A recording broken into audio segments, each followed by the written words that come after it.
Ngati mutapezeka mukupha nyama mu nkhalango zotetezera nyama, ndende ndi unyolo zidzakhala bwenzi lanu kwa zaka 30. Zaka 30 muli mkati mwa ndende. Ndi mulandu waukulu kwambiri, mulandu woopsa kwambiri m'malamulo a dziko lino kupezeka mukusaka kapena kupha nyama ngati njovu, chipembere, kambuku, mkango, ngaka ndi nyama zina zambiri zotetezedwa ndi malamulo a dziko lino. Ukapezeka amakumanga ndipo palibe zolipira faini, umapita ku ndende basi.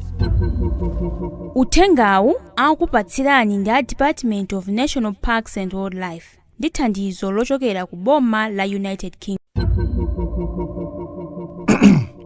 Ine ndine Gospel Kazako, ndati ndikudziwitseni Malawi anzanga zakufunika kwake koteteza nyama zakutchire. Nyama zonse zachilengedwe ziyenera kutetezedwa chifukwa zinalengedwa ndi cholinga. President Arthur Peter Mutharika, mtsogoleri wa dziko lino, posachedwapa anavomereza posayinira malamulo atsopano azachilengedwe ndi nyama zakutchire. Choncho Amalawi tonse tiyenera kumvetsa zachilango chomwe ophwanya malamulo amenewa angapatsidwe.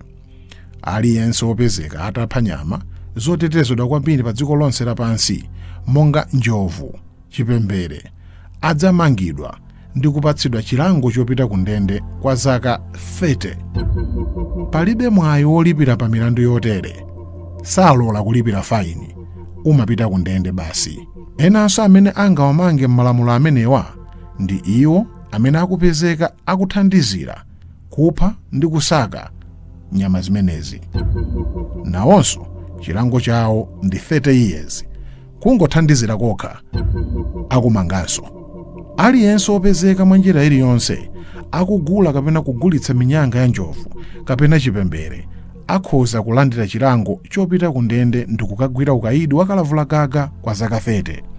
Chimodzimodzinso opezeka atanyamula minyanga ya njovu kapena chipembere m'magalimoto kapena m'mabasi, kandi pa njinga kandi pa minibasi, pena paliponse, ngakhale kukwera naye ndege katundu wotereyu, kaya kutumiza pa post office kapena kutumiza mwa njira ina iliyonse, adzalandira chilango chakundende nayenso zaka 30 ali mu ndende.